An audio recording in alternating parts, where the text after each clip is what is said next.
Então, assim, a Tem possibilidade... os venezuelanos. Pois é, Então, mas muito aí a pior. opção que o cara tem é Pior um que ditador sanguinário ou ficar no amigo do ditador sanguinário. Melhor ir pro amigo, né? Porque aqui ele tenta... Ele não mata, né, os O outros que amigo eu do saiba. pai do amigo. Exatamente. Aí no final do dia é o seguinte... Cara, olha que loucura, né?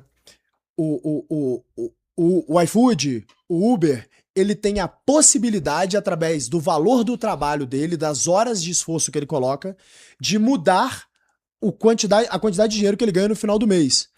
Pô, essa liberdade, ela deveria existir, né? E pensa bem, em uma empresa como a nossa, a gente começou esse ano devendo, só de folha de pagamento, 100 milhões de reais. O que eu quero dizer com isso? A minha folha de pagamento esse ano no G4 é uma folha de 100 milhões de reais. Então, eu começo, só de folha de pagamento, 100 milhões para trás, que é o meu custo por ano dos funcionários que eu tenho ali no G4. Quando você para pensar que é o seguinte, para pagar 10 mil reais para uma pessoa, CLT, ela vai me custar 18 mil reais e ela vai receber 7,5. Que loucura, mano. Eu tô pagando mais pro Estado do que pra pessoa que tá trabalhando. O Estado é um explorador. Do 7,5 ela ainda vai pagar 30% de imposto em cima do consumo dela. Então vai sobrar menos de verdade em bem material. Cara, a gente Sobrar vive... 4 pau A na mão gente dela. vive em um estado perdulário e explorador, e é por isso que eu falo com a turma, que foi o grande recado que eu passei no debate que eu fui lá no 6x1. Cara, essa discussão que a gente fica aqui entre esquerda e direita, isso aí, cara, tem um Master of Puppets ali em cima, botando a gente aqui como, porra, ventrílocos aqui nessa discussão, e na real, só eles que ganham essa história, porque a discussão, na verdade, somos nós, Contra eles. seja você de esquerda ou direita, contra o Estado. Eles são o inimigo. Não todos, mas a maioria. São oligarcas, cuja própria definição de quem criou esse tema, que é o Aristóteles, é... Calma. Me devolve, Não, não. me devolve. Me devolve o Calma. dinheiro. Falou 2 vezes. Você que tem que dar mais 200, pô. Que Não, porra é pô. essa? Que Ele regra falou- é essa? Me devolve. Me devolve, velho. Ih, cara, olha pro vendedor se ele devolve dinheiro. Pô, Voltando aqui, toma a um própria charuto definição aí. de quem criou o termo, né? Que ele fala que oligarca são aqueles homens, o governo de poucos para poucos, e são aqueles homens cujo objetivo final é dinheiro e poder, ele chama de aristocracia. Não tem nada a ver com dinheiro. Aquele é um governo dos bons, ou seja, aqueles que buscam o bem comum. Então, assim, o Brasil é formado por oligarcas, que é o único output possível em uma república democrática, né? Só é possível ter aristocracia em uma monarquia. Então, já que a gente não tem aristocracia e a gente tem essa oligarquia, esses caras, eles falam o seguinte, como é que eu continuo na minha cadeira de poder, fazendo os esquemas que eu faço, ganhando o dinheiro que eu ganho? Deixa esses caras se matar lá embaixo, que daqui a pouco eu passo uma lei que entuba o produtor de riqueza lá, 6x1, e o povo vai falar, e ele pensa no povo. Não, ele tá te fudendo, porque vai ser repassado pra você através da inflação. Que vai piorar a empregabilidade, vai piorar a produtividade do país, o produtor de riqueza vai mover dinheiro daqui. Como tá acontecendo. Bilhões de reais saindo do Brasil. Indo pro Paraguai, indo pro Uruguai, indo pra Itália, indo pra Suíça, indo pra paraísos fiscais, ou você acha que o produtor de riqueza, o cara que ganha dinheiro mesmo, ele fica sendo entubado aqui? Quem é entubado é a classe média, mano. Ela que paga a conta do populismo e que, de novo, é o único caminho possível a uma república democrática, porque a democracia, por definição, é um sistema que é um concurso de popularidade. Perfeito. Não são as melhores ideias que vencem, são as mais populares. As melhores ideias são sempre impopulares. Por exemplo, é muito mais popular para os seus filhos você chegar em casa e falar, molecada, liberado, não precisa ir pra aula amanhã, bora jogar. Pô, o papai é ótimo. Aí a mãe chega assim, nem fudendo. Vai todo mundo dormir, amanhã cedo você acorda e ir pro colégio. Porra, mamãe é chata. Se tivesse uma Mas eleição na qual que é a tua melhor casa, opção? porra, você ia ganhar, né? Mas pro longo prazo, as escolhas que a tua esposa fez aí, nesse caso, é muito melhor do que a sua. Foi falado isso em Nova York, né? Que o próximo presidente, anyway, vai ter que tomar decisões Impopulares. impopulares. E, infelizmente, em Senão, geral, isso acontece no é Brasil afundar de quando é um presidente sem intenções políticas na próxima eleição. Por exemplo, o Itamar Franco e o Temer, né? É. São caras que não estavam muito interessados no. Mas sei lá. que fizeram O que tinha transformações que ser importantíssimas. O melhor governo, o segundo melhor governo na história do Brasil, economicamente falando, foi o governo do Temer. Mas quem mais fez reformas estruturantes foi o Temer. Se não fosse o Temer, não teria a reforma trabalhista. Se não tivesse acontecido a reforma trabalhista, irmão, estaríamos em maus lençóis agora. E na tua opinião, cara, tirando vontade política e pequenos e resolver a porra toda, por onde que a gente começa para desatrapalhar o empreendedor brasileiro do ponto de vista do Estado? O que o Estado, se tivesse andando por um lado, por um caminho ou por um destino mais bom, mais do bem, o que tu imagina que é a primeira coisa? O que a gente devia estar fazendo? Pra onde a gente devia estar olhando? A primeira coisa é parar de mudar o passado. Isso já ajuda muito, né? Porque hoje, por exemplo, infelizmente os poderes se confundiram.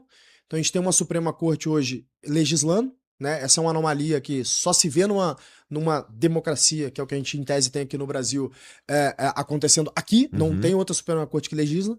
E em um determinado momento, algum iluminado pega um caso de 15 anos atrás, desenterra e fala assim, opa, esse entendimento que na verdade agora é assim. Logo, pega a empresa que em tese seria prejudicada com esse entendimento, faz uma multa retroativa pra ela, mas vai quebrar a empresa. Aí o problema é dela. Isso aconteceu recentemente. Não vou citar o caso porque eu não quero ficar arrumando problema com o Suprema Corte aqui. Mas aconteceu. Interessante. Né? Então assim, no Brasil, nem o passado é certo. É verdade. E isso aí é um problemaço, porque, cara, eu tô jogando um jogo, então o cara vira pra mim e fala assim, olha, pandemia. Imagina você é um operador de turismo. Aí você foi mega prejudicado com a pandemia. Aí chega um governo, o governo Bolsonaro, vira e fala assim, tá, vocês vão ter uma lei agora chamada PERSE. E pelo fato de você ter sido prejudicado, pra você não fechar a empresa, não quebrar, eu vou te dar um benefício fiscal que você não precisa, por 7 anos, pagar imposto de renda sobre a sua receita. Isso dá uma economia para a empresa de 20 e tantos %, tá? Dependendo da faixa que ela tá ali. Imagina que é o seguinte, acabou o governo Bolsonaro e entrou o Lula. Em janeiro, se eu não me engano, ou fevereiro, os caras já cortaram esse negócio e então o mercado de turismo pôde surfar esse benefício por, sei lá, 2 anos, 3 anos. Algo parecido. 2 anos. 2 a 3. Ficou 4 anos pra trás ali, perdido esse negócio. Simplesmente tiraram esse benefício. Se eu sou uma empresa de turismo e eu falo assim, eu não tenho que pagar, sei lá, 25, 27% de imposto aqui, eu vou pegar esse dinheiro, eu vou reinvestir no meu negócio, eu vou crescer no meu negócio, eu vou contratar mais gente, eu vou abrir que é o pior, né? Maior. Porque muita empresa de turismo mais estruturada, e a gente tem membros que participam do G4 há 5 anos, né? Tinha um planejamento, tinha um plano, tinha toda uma estratégia de contratação, de investimento já provisionado, que o cara gastou tempo, dinheiro, contratou empresas pra ajudar ele a montar esse plano, e aí, nada... Aí muda a regra. Ele tem que mudar tudo. Aí é o seguinte, você fala, mas peraí, pô, eu só contratei esses caras e abri essa operação a mais aqui porque você me deu uma garantia que eu teria 7 anos disso. Tem mais não. Se vira aí, irmão. Cara, isso é uma loucura. É uma loucura. É como se eu tivesse, que é a brincadeira que a gente sempre faz, né?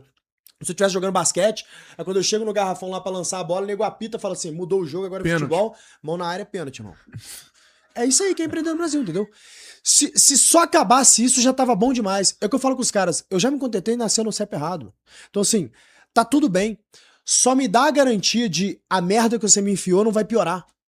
E que assim, não vai mudar o passado. Eu me adapto. O empreendedor brasileiro se adapta. O empreendedor brasileiro é muito resiliente, é muito criativo, ele é muito bom. Só que o problema é quando o nego muda o passado, quebra as suas pernas, velho. É só isso que eu gostaria. Agora, não é nem é o básico do básico.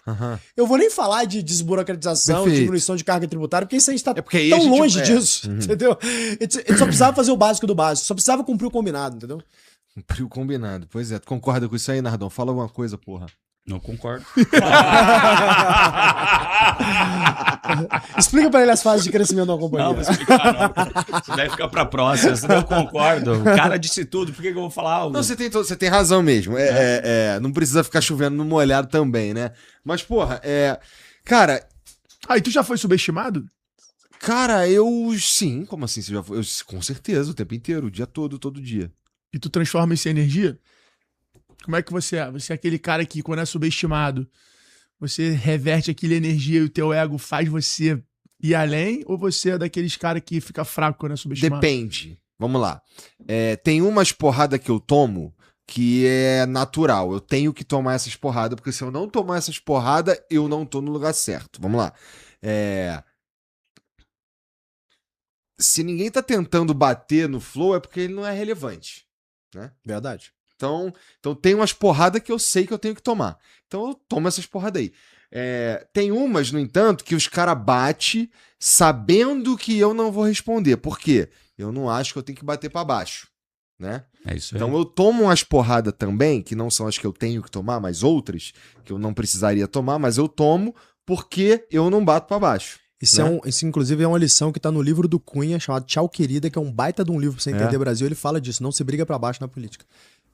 E aí... Isso é boa mesmo. Eu brigo, se briga pra baixo. eu brigo pouco porque eu fico... Eu tenho que brigar pra cima. Então eu tento só brigar pra cima. Tenho vontade de brigar pra baixo? Tenho. Claro. Vontade. De vez em quando os caras da minha equipe que sabem. Pô, vamos gravar um vídeo nessa porra. Senta aqui, liga essa porra aí, vamos gravar, vamos fazendo isso aqui. Aí, passo tempo, melhor não, né? Pensa direito, melhor não sei o quê. Mas tem sido um exercício controlar a vontade a de responder. raiva, o ódio, sabe qual é? Mas tem que controlar, porque Pois o cara quer isso. Exatamente. Ele quer isso. que eu processe, ele quer que eu faça alguma coisa muitas vezes, né? Ele quer ser percebido, né, mano? E outra, tem muita coisa, meu irmão, que eu fui vendo que não eu sei que é muito mais fácil falar do que fazer, tá? Eu vivo na pele.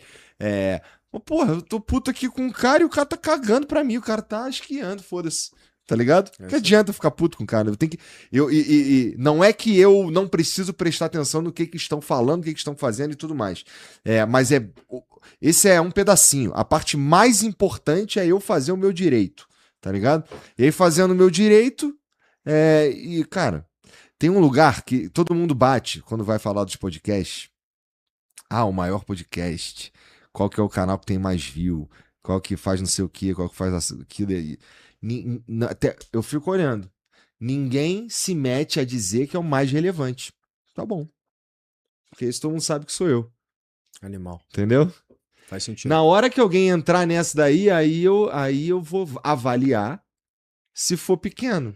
Fala aí, mano. Foda-se. Exato. Tá ligado? Porque vai... você vai aumentar a audiência do cara. Eu vou aumentar a audiência do cara. Então, agora, se ele for relevante e valer a briga, beleza, então vamos provar. Aí eu brigo.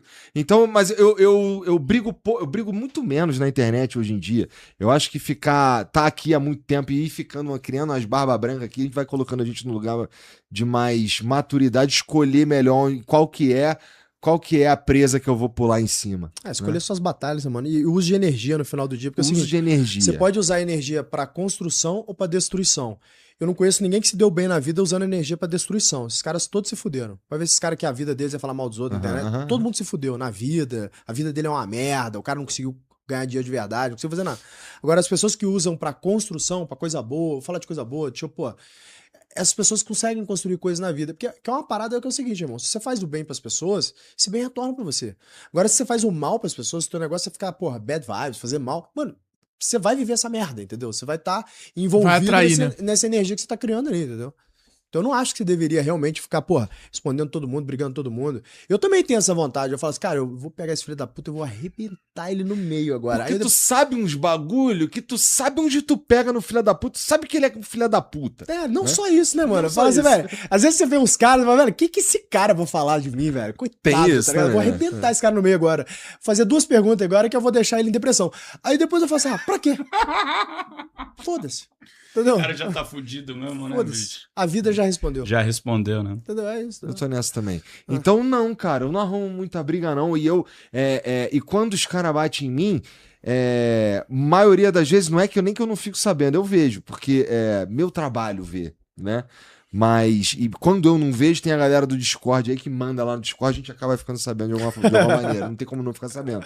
Mas a maioria não me pega, porque os meus demônios já são bons suficientes nisso daí. Eu já sou crítico pra caralho de eu mesmo, entendeu? Então, quando eu vou fazer uma parada, ou dar uma palestra, por exemplo, que eu vou falar de um bagulho que eu domino. Já teve um momento, a primeira vez que eu fui fazer isso, um troço que eu dominava. Eu fiquei assim, caralho, questionando a validade do meu ponto 5 minutos antes de entrar para defender o ponto por 1 hora. Aí, mas rola muito isso comigo também. Quando a gente veio até pra cá falando isso. Às vezes eu tô dando aula, tô dando a palestra, aí eu falo uma coisa, às vezes a minha opinião já mudou da coisa que eu tô falando, aí eu mudo ela, saio de lá falando, cara, tem que anotar, tem que mandar mudar no slide, tem que... Isso Sim, é dele, quando você tá falando... tá vivendo isso ao mesmo tempo. A gente tá vivendo, construindo e, cara, e aí muda, as coisas mudam, né? Elas mudam o tempo inteiro. Várias paradas que a gente já falou em aula e tal, que hoje em dia a gente fala diferente. A gente fala, cara, mudou. Mudou. A infraestrutura mudou, o tempo mudou, o tamanho mudou, então muda. Mudou. Isso. O tipo de empresa que a gente tá conversando mudou. O jeito de fazer, muitas vezes, no meu caso, muda bastante o jeito de fazer. Por exemplo, quais são as melhores técnicas para eu fazer ter um CTR alto, tá ligado? Para eu ter uma thumbnail legal. No começo, o Flow, a gente tinha um padrão e foda-se, né?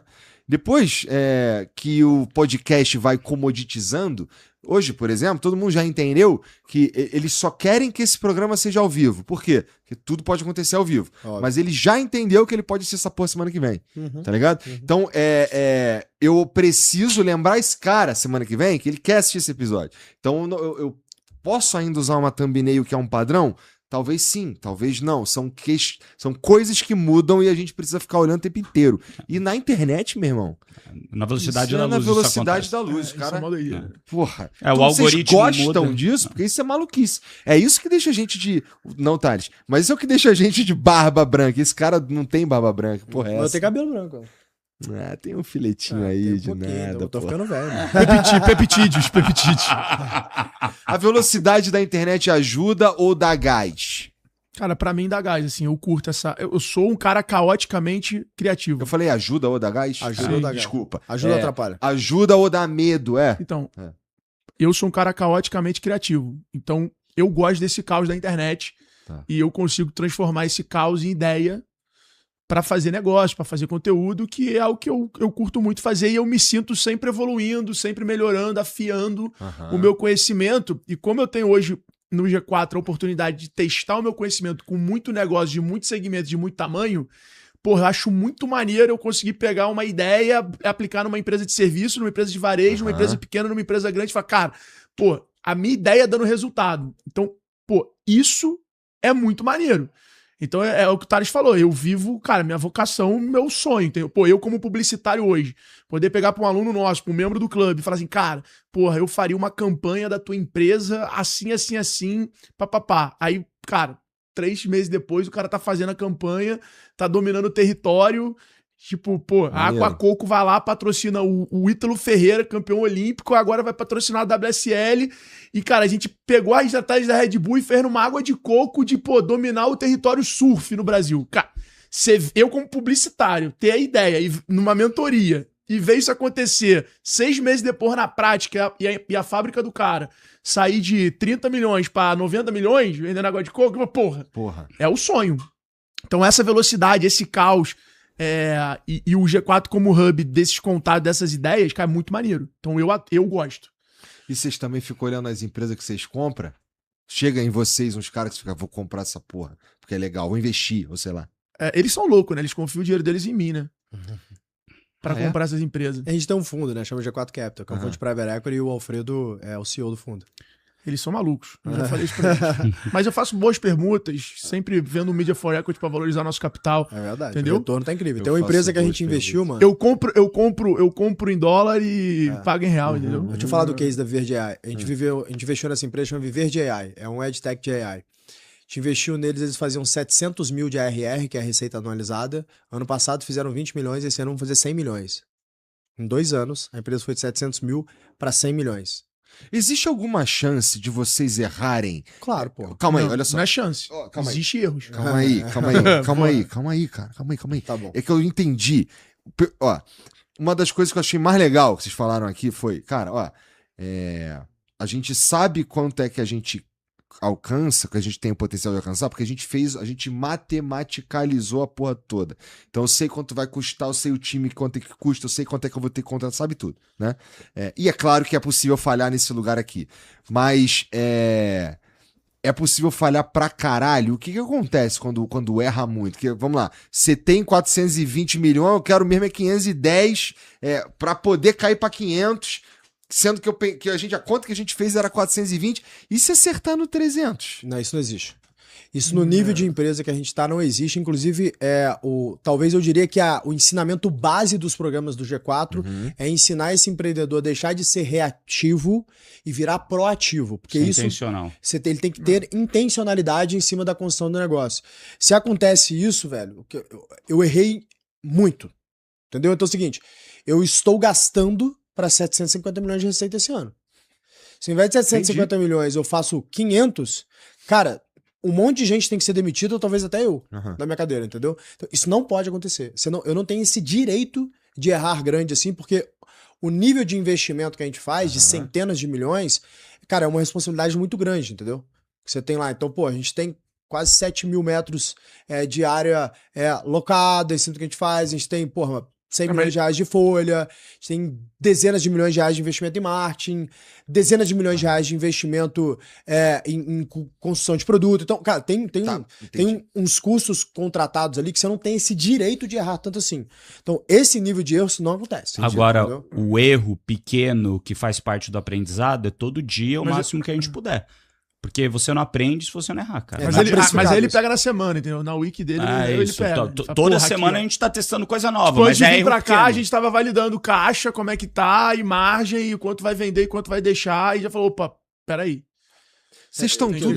Tem o dedo no pulso, cara, no negócio. Por isso que ele fala, às vezes a galera acha que é arrogância. Tipo, a gente vai faturar 750 com tanto de caixa. É só pra provar o nível de intencionalidade. Não é tipo assim, porra, eu vou faturar 750, mas eu tomei dívida no banco, eu tô devendo, a mais do meu negócio tá uma merda, e eu, porra, queimei margem, fiz venda futura, trouxe pra presente pra poder bater a meta. Então, quando ele fala os dois, é porque dificilmente quando você fala os dois, tá provando que, cara, eu controlei meu crescimento, eu vendi o que eu falei que ia vender, mantendo o meu negócio bom. Não, e tem um outro detalhe. Eu perguntei isso pro Claude. Estima para mim quantas empresas no Brasil geram acima de 100 milhões de caixa. Menos de 200 empresas, de 25 milhões. Então, quer dizer que é o seguinte, o G4, em 7 anos, construiu um negócio que é uma das 200 empresas que mais gera caixa no Brasil, com zero de dívida, nunca tomou R$1 de dinheiro emprestado, zero de investimento externo. Esse é um case que eu não conheço, se tem outro, deve ter, mas eu nunca ouvi falar, entendeu? Então, assim, isso nos credencia, respondendo a tua primeira pergunta que você fez aqui, a ensinar outras empresas a serem melhores, entendeu? Porque, assim, se eu não consigo fazer pra mim, como é que eu vou ensinar outro a fazer melhor? Isso nos credencia a vender um software para essa companhia, porque fala, bom, o G4 usa esse software, isso ajuda o G4 a ser essa companhia. Logo, eventualmente, esse negócio faz diferença para mim. E se você consegue atingir esse nível que a gente atingiu aqui, primeiro, porque a gente tem um time extremamente competente, uma cultura de trabalho duríssimo, a gente tem fundadores muito competentes, e, cara, eu posso falar por mim, assim, eu sou orgulhosamente paranoico. Eu vivo na noia. Eu sou noia, irmão. E eu gosto de ser noia. Porque eu gosto de falar o seguinte, cara, ano que vem a gente vai faturar 1 bilhão, pelo menos. E aí, pô, eu falo assim, caramba, há 5 anos atrás, se eu falasse que agora eu estaria fazendo 1 bilhão de receita na companhia e gerando 200 e blau de caixa, me pareceria impossível. Eu adoro tentar fazer uma parada impossível, cara. Porque me faz bem estar à frente de um negócio desse e tomar o risco de dar errado. Eu gosto de me colocar numa situação de que pode dar merda. É só você ver os esportes que eu pratico, tá ligado?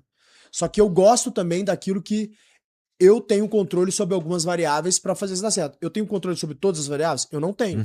Que é o que eu falo muito com os nossos alunos. Falo, vamos lá, o trabalho do gestor é fazer o melhor trabalho possível para controlar os seus inputs. O output a gente não controla.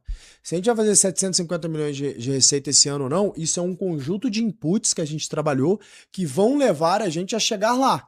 Só que existem outputs que não estão sob o nosso controle. Por exemplo, taxa de juros não está sob nosso controle. Isso diminui a confiança do empresário. Logo, pode diminuir o willingness to pay pelos produtos que eventualmente a gente está vendendo.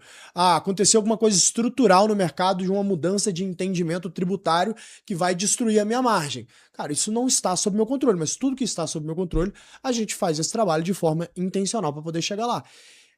Eu acho que é muito raro você ver essa combinação em uma companhia que cresce o que a gente cresce, como uma startup, é tocada como uma excelente empresa listada e gera resultado como uma das 200 melhores empresas do Brasil, entendeu? Mas para chegar no ponto que vocês estão hoje, bom, vocês começaram falando, já empreendemos algumas vezes, já vendemos algumas coisas e já fizeram as merda grande também, não já? Vai perder o dinheiro pra caralho, Nardon? Cara, eu já quase quebrei a Canui, eu, né, os meus sócios lá da época, quase a gente quebrou a Canui por uma vacilada que a gente deu Essa foi muito de boa, não controlar direito o tipo de pagamento do cliente. Então, quando a gente volta lá para 2012, a gente fazia muito anúncio no Facebook. E esses anúncios no Facebook, a gente colocava uma automatização para que quanto mais fosse a diferença da receita para o custo, mais eu desse orçamento para ele mostrar esse anúncio para mais gente. E naquela época, o ticket médio do site, dos produtos que eu vendia, era de R$200. Então o cara comprava um tênis, algumas camisetas, era R$200 que ele gastava. E de repente a galera começou a comprar um quadriciclo motorizado por R$4.000. Que é tipo muito mais né, do que o normal. E o nosso algoritmo entendeu para dar mais orçamento para isso. E ele começou a dar mais orçamento para isso em detrimento dos outros produtos. Começou a acontecer que todo mundo começou a comprar esse produto. E você falou, pô, legal, o cara tá comprando um produto de R$4.000. Legal, bacana. Só que a gente não percebeu durante umas 2 semanas que a galera tava comprando um boleto. Para quem não lembra, boleto, a galera compra no boleto e nem sempre paga. E de repente, 2 semanas depois, 20 dias depois quase, eu tava ali 3 da manhã falando, meu, a esmola tá demais, tem algum problema, a galera tá comprando muito disso. Tá legal, mas a gente tá colocando muito dinheiro nisso. Tem algo que eu não tô me atentando, não é possível. E daí, cara, tava ali cruzando um monte de dado para entender. Eu vi que 98% das pessoas compravam pelo boleto, 2 compravam no cartão de crédito, dos 98% compraram no boleto, 90% não pagaram. E daí eu pensei que eu ia ter tanto de receita, eu tive nada de receita, só gastei tudo no Facebook, né? E o Facebook veio me comprar a conta. E daí o meu caixa fez assim, ó. A gente quase quebrou a empresa, cara. Caralho, rapidinho, né? Quanto tempo assim, isso daí? 3 semanas. Meu Deus do céu, cara. Não, tem uns erros grandes, pô. Agora, assim, não abaixou muito caixa, não, e daí eu entendi. E daí a gente, cara, virou 3 meses noite pra arrumar a empresa, e foi isso que fez a gente virar o melhor e-commerce de moda naquele tempo. Porque, cara, a gente foi descobrindo, assim, a pressão gera criatividade, só que a pressão pra pessoa certa, a pessoa certa consegue focalizar aquilo pro bem e pra ser criativo e pra achar solução. Tem gente que não aguenta e pede pinico, tem gente que fica chorando na cama deprê. Eu fiquei 1 hora em choque, meio-dia falei, puta, fudeu, vamos quebrar, e depois falei, essa é a realidade, só vambora. vambora. Nosso time cometeu um erro agora recentemente, a gente gastou R$700 mil no patrocínio de um post no Instagram. Bizarro. 700 mil. Foi. Cartão alto, limite alto. Tofo. 700 conto. Pum. E aí, um post assim. Que não era brand, não era venda, não era tipo. Então, assim, tem erro. Os erros acontecem. A pergunta é como você reage aos erros e o que você faz desse limão uma caipirinha, que o Alfredo fala, né? Limonada, uma caipirinha. Tem que ser vendedor. Tem que dar aquela, um pouquinho de sal, um pouquinho de açúcar, uma cachaça e vende por 20. Não ficar vendendo por 4 igual a limonada. Então, assim, os problemas acontecem. Caralho, moleque, tô entendendo. É o mesmo limão, porra. Já que tu vai mexer com limão, faz a caipirinha, vai fazer limonada, jogar só água. E se ficasse na mão dele, ainda fazia permuta nos limões. Não era limonada, né? E na cachaça. Ia ser uma pink lemonade. Entendi, porra. E a gente, obviamente, porra, ia ter ia a vender cereja. lá no escândalo, e né? Se tem cereja, é mais caro. Ô, Igor, a realidade, cara, assim, que a gente fala muito do sucesso, né? Fala pouco dos fracassos. Todo mundo vê as pingas que a gente toma, não vê os tombos que a gente leva. E a realidade é que a gente aqui, na maioria das vezes, tomou muito mais tombo do que acertou. Só que os tombos que a gente tomou não foram tombos que a gente aprende, não toma de novo, mas não só isso. Foram tombos que não colocaram a vida em risco. Porque tem aquele tombo que você morre. E o que a gente tenta evitar é não tomar o tombo que morre. Esse tombo que eu tomei na Canui me ensinou um negócio de eu não posso tirar o olho do caixa nunca mais. Esses caras sabem que eu sou paranoico com caixa. Todo dia eu olho a posição de caixa na empresa. Eu sei exatamente o que vai sair, o que vai entrar, como vai sair, o que vai entrar, por que a gente tá pagando outra coisa, porque eu sou paranoico com isso. Eu falo para todo mundo em todas as minhas aulas, cara, você tem que ser paranoico no caixa, porque o caixa você cresce ou morre. Você pode ter uma empresa de varejo crescendo pra caramba, tendo um puta lucro, só que se você tá pagando o teu fornecedor mais curto do que você tá recebendo do teu cliente, porque você tá crescendo e o fornecedor fala, pô, eu tô produzindo muito aqui, eu preciso que você me antecipe o dinheiro pra eu produzir mais, cara, você perdeu 15 dias de caixa porque você antecipou pra pagar pro cara.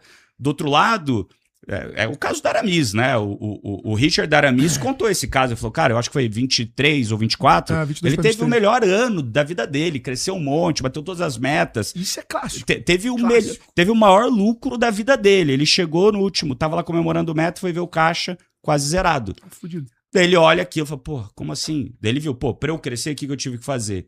Comprar mais. Eu fui lá nas fábricas, as fábricas falaram, eu tô apertado. Você precisa me antecipar e pagar mais curto pra mim pra eu conseguir produzir mais. Ele falou, beleza, tô fazendo. Daí ele tem franquia e tem multimarca. Ele falou, os caras estão comprando mais, então ele tá empurrando mais pra quem vende pra ele. Os caras falaram, pô, me dá mais prazo pra eu pagar, porque eu tô tomando mais, preciso mais tempo pra vender. Ele falou, tá bom, o que aconteceu? Contas a pagar, contas a receber, descasou, ele teve um baita lucro no ano, só que o caixa dele zerou. E aí, é bom ou ruim? Pô, ainda bem que ele viu e conseguiu contornar isso pro próximo ano, mudar as metas para o time. Então, assim, a gente toma muito tombo. A realidade é que a gente aprende com o tombo, e o tombo não é crítico mortal que tira a gente do jogo. Porque muitas vezes, cara, na maioria dos nossos negócios, e é o que a gente fala para a maioria dos empresários, você tem que viver tempo suficiente para viver para sempre. E viver tempo suficiente para viver para sempre é não sair do jogo. Se você, cara, quebrar o caixa, você quebrou, cara. Já era. E no Brasil não é um país onde você tem, igual os Estados Unidos lá, o Chapter 11, que você fala, beleza, os caras dão uma olhada, ele fala, meu, o que você tá devendo, foda-se, começa do zero de novo. Aqui você começa pra trás. Você fica o resto da tua vida e você sabe como é que é o mercado financeiro, né? Ele fareja sangue, né? E quando vê sangue, meu irmão, ele morde, ele não assopra. É mesmo? Ele vê que você tá ferrado, o dinheiro ficou marcado pra você. Ele vê que você tá ferrado, ele do nada não quer te prestar dinheiro. E Igor, eu sei, cara. É injusto a parada. E assim, o que a gente passa pros alunos nossos é isso. A gente não passa, pô, aqui é o caminho certo. Mas por que eu tô falando que esse é o caminho certo? Olha o que eu errei pra trás pra entender que esse é o caminho certo. Olha o padrão que eu já vi em várias empresas. Porque, cara, a gente tá fazendo esse negócio desde 2019, além de tudo que a gente faz desde sempre em várias empresas, de várias indústrias diferentes. A gente fala, cara, esse padrão funciona. E o padrão se repete. Se repete na fase que a pessoa tá. Então a gente entende a fase que a pessoa tá, de maturidade, entende as ferramentas certas para ela, o papel dele de gestor naquela fase, fala, olha, agora você tem que estar no operacional. Você tem que fazer isso para fazer o teu negócio acontecer, se você é pequeno. Não adianta você querer ir pro estratégico, não vai funcionar. Você tá com uma empresa com 10 pessoas, cara, você tem que tocar as coisas mais rápido, medir menos coisas, o importante é vender, é achar canal novo e garantir que você tem mais de fluxo de caixa. Pô, o cara passou para 50 pessoas, já é outra história. Entendeu? Então a gente entende a fase que ele tá, entende o que ele precisa e dá as metodologias corretas para ele aplicar aquilo. Para ir para a próxima fase. Para ir para a próxima fase e crescer com eficiência. Porque a gente já viveu, já se fudeu, e a gente espera que outras pessoas não se fodam igual a gente se fudeu. Cara, eu acho que eu tive a ideia para você, mano. Ih, segura. Vamos lá. Eu acho. Mas se for muito boa, tu tem que ser honesto. E, pô, tem que rolar uma permutinha. Alguma parada tem que rolar com essa porra, né, ONG? Papo reto, tá bom. Tá? Gil?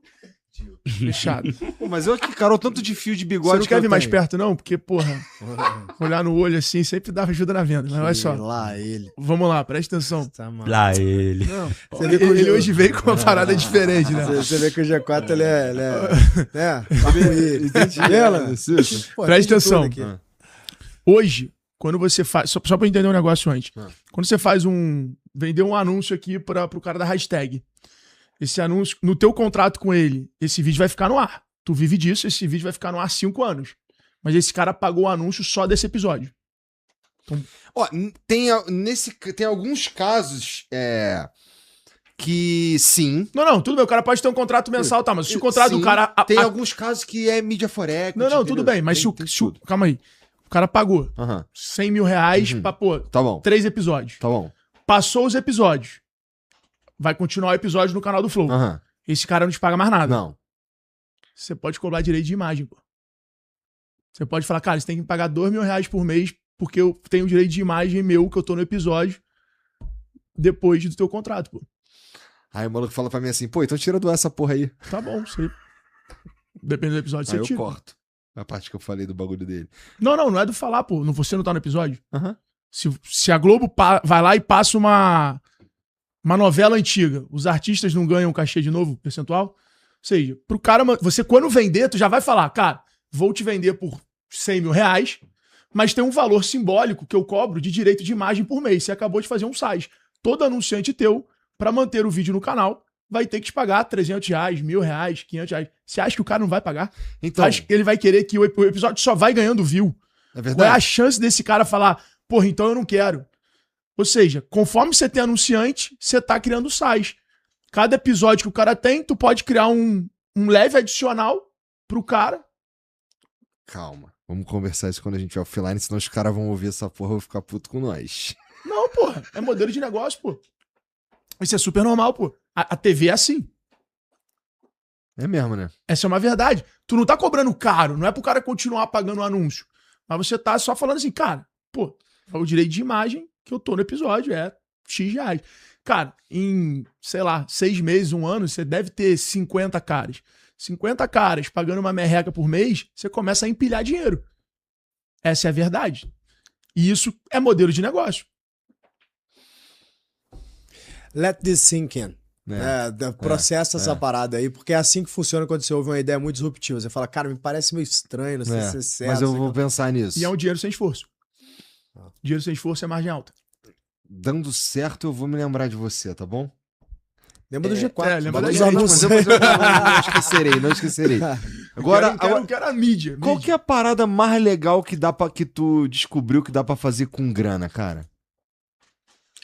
Porque tu não quer grana por grana, quer? Mais legal. Ele sabe fazer coisa legal, viu? Esse sabe. Eu tenho um mentor bom também. Tu sabe como é que... Sabe a grande piada do G4, como é que é? Quando a gente viaja, o Thales escolhe a cidade e compra um pedaço da cidade. O Nardon se coloca em cativeiro. E eu normalmente troco a viagem por post no Instagram.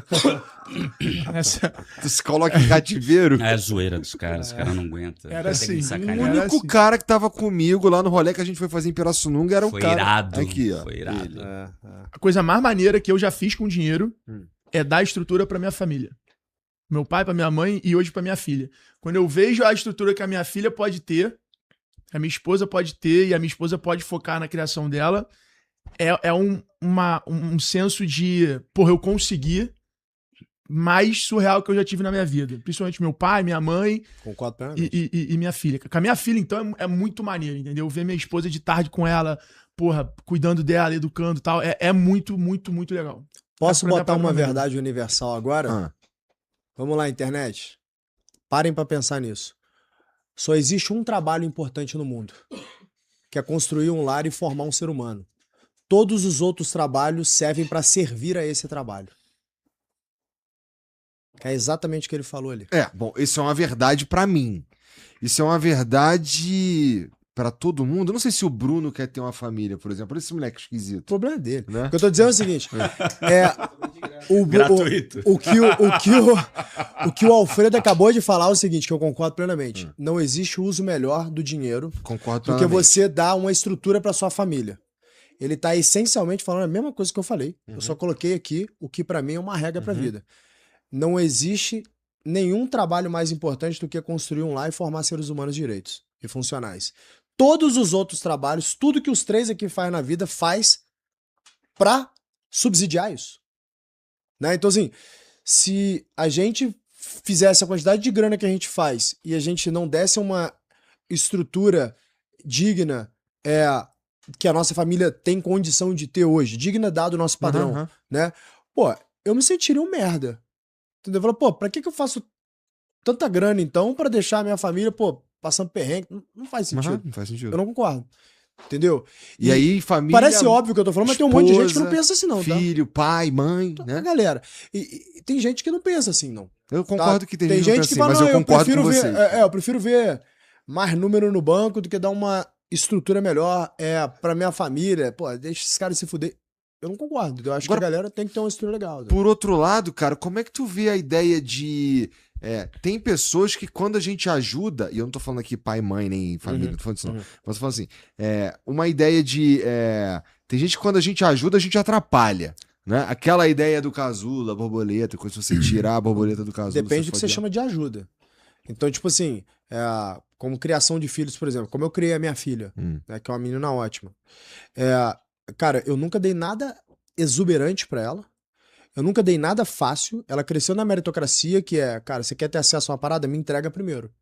Ah, eu quero ter acesso a coisa X. Tá, passa em medicina. Já que você quer fazer medicina, faz isso. Né? Passa em medicina, passa numa boa faculdade de medicina. Ah, pô. Cara, você tem uma filha de 20 e tantos, né? Tá no 3º ano de medicina. Isso é muito louco. Nerd igual o pai. Aí, pô... Aí eu lembro que tu foi pai novaço, é verdade. Foi pai com 15, pô. Então é o seguinte, a forma como a minha filha foi crescendo eu poderia, como a gente cresceu separado, cada um no canto, né? Tinha 15 anos, eu poderia simplesmente, sei lá, comprar o amor dela com bens.